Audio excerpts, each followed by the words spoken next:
Make toast on the go. Hey guys, welcome to another episode of Ljs Garage. I am sitting in a 2020 Kia Telluride EX, and this is not to be confused with the SEX, this is the EX. No, there is no such thing as the SEX. There is an SX, and there is an EX, but there is not an SEX, and there is an S.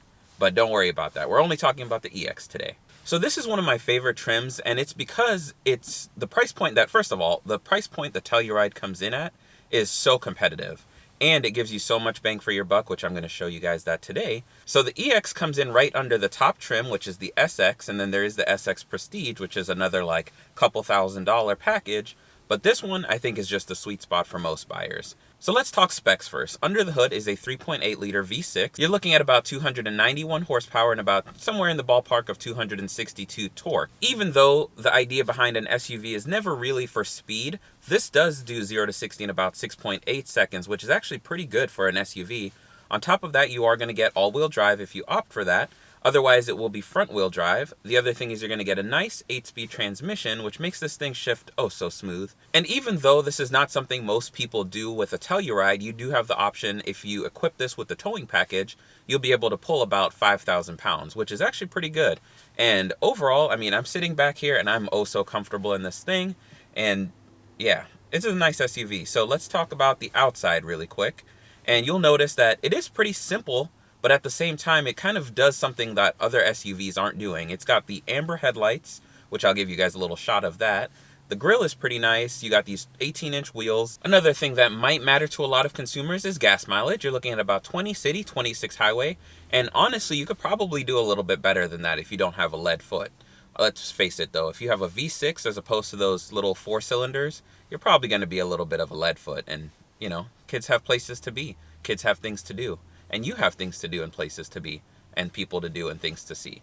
All right, so we're going to go ahead and we're going to start in the second row. I'm 5'9", and I'm sitting comfortably back here. I got plenty of leg room.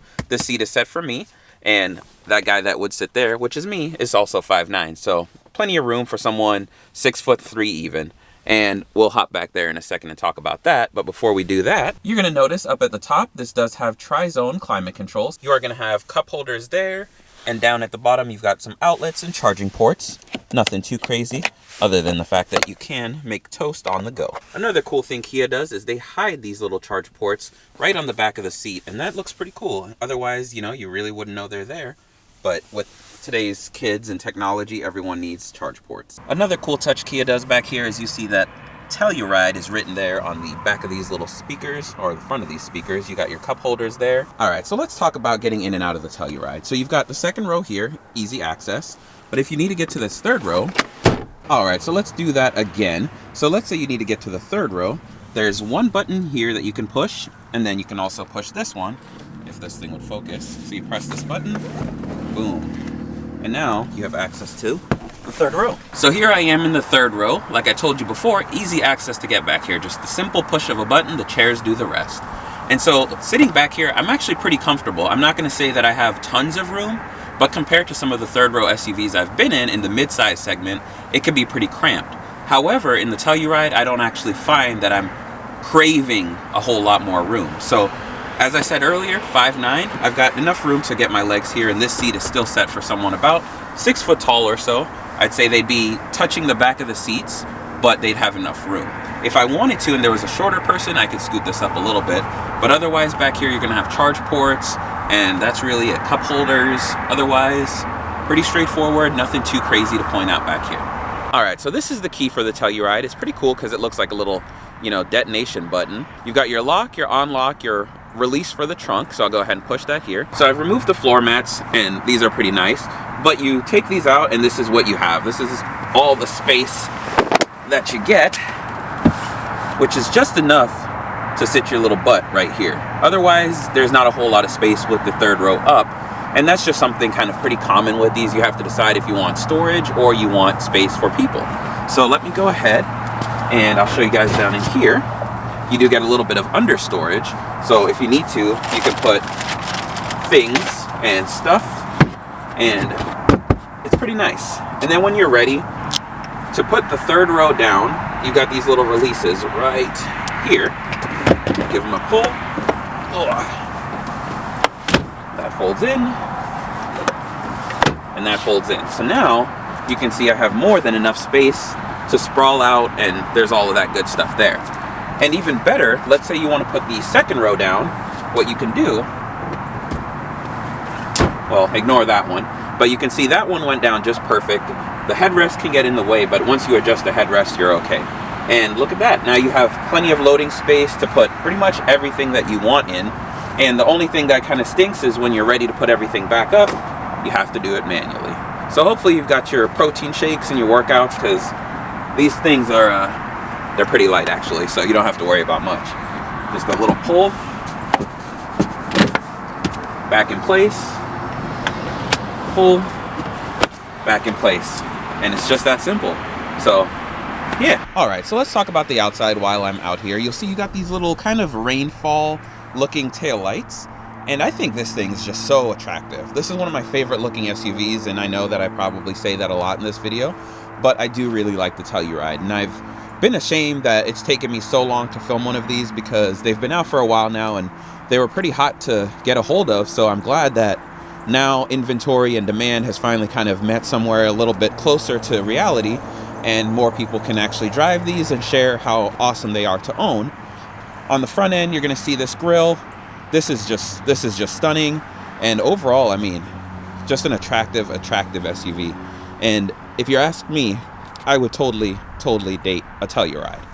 I would take it home, have it meet mom. So let's talk about the interior now. So you're up front. This is what it looks like from the driver's perspective. You're going to have your window controls, your side mirrors, and then in the corner of the side mirrors is where your blind spot monitoring light would pop and appear. On this left-hand side, again, blind spot monitoring, lane departure, traction control. You can open the trunk from there. Pretty easy and intuitive to find your way around this cabin. All right, so taking a look at the gauges, I'm going to show you a couple things in the menu here. It is mostly just an analog, old school setup with a little tiny screen, but it shows you all the important things that you need to see. You can go ahead and just click through, and the best part about it is, let's say you want to adjust any of your driver assistance settings, all the safety things, they're all available right in here. So let's go to driving assist, lane follow assistant, highway driving assistance. They're all in there. So the next thing after that is going to be quiet mode. If you click on quiet mode, it basically just plays sound just through the front speakers. So if you have kids sleeping in the back, they won't be disturbed if you're worried about those things. You can click on rear climate control settings, and you can do that all from here, or go down here, you press this rear button, and now you can turn on the settings or control the settings for the occupants back there. So boom, boom, just like that. And you can also lock the controls if you don't want your kids to have access to all that. But that would be really mean, so I don't recommend doing that. So let's talk about this home screen. It is all touchscreen, as you'd imagine. You've got Apple CarPlay, Android Auto, which I'm not connected right now, so there's really not much to show you. I can show you this thing right here. This is the driver talk system. So if you're having a conversation up front, it'll play this through the rear speakers, so you can make sure you can yell at the kids. But otherwise, there's not much to talk about in here. If you go for the higher trim, you can get like the driver cam where you can see what's going on back in the third row and all of that, so you can spy on the kids. But if you go down here, you got your dual climate control, your sync button. Otherwise, all of this is pretty familiar. Heated steering wheel. Here you'll find your heated seats, so you can go ahead and flick those, turn those on. Down here, you do have a little wireless charging pad, so that's pretty handy, along with your normal USB charging ports.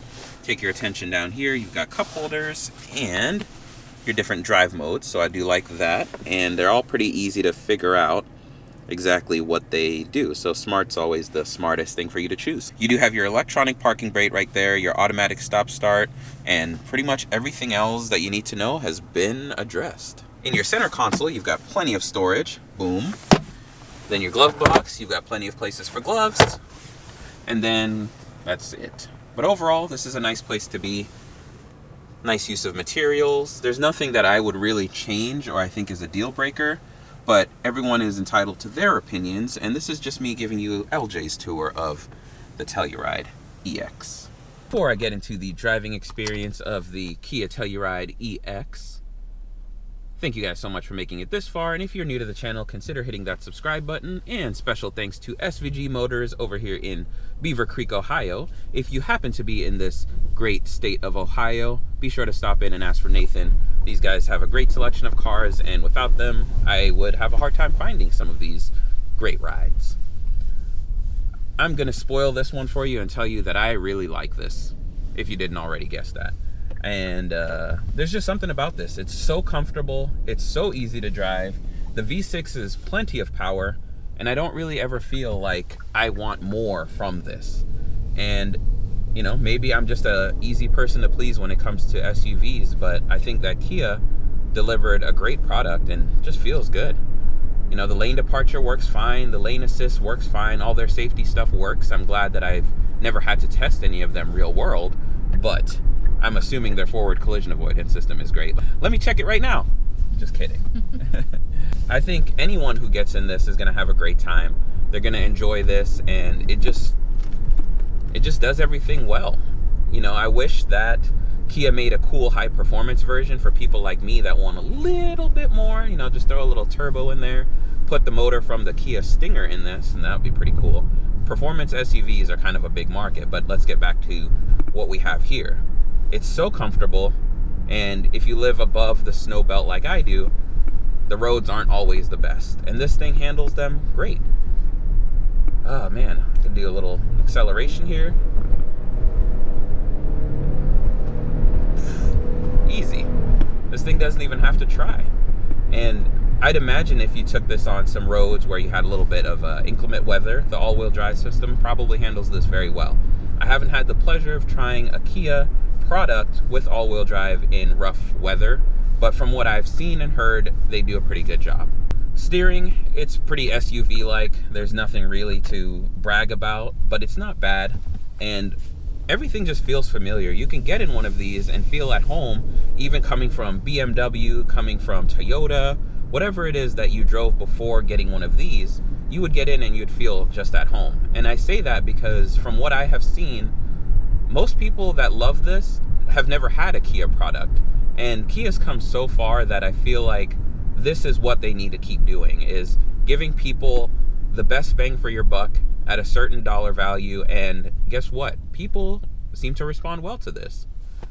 I wish I had a whole lot more to share, but this has been a pleasant experience, and I really can't wait till I can get my hands on an SX Prestige and show you guys even more of the bells and whistles that these things have to offer.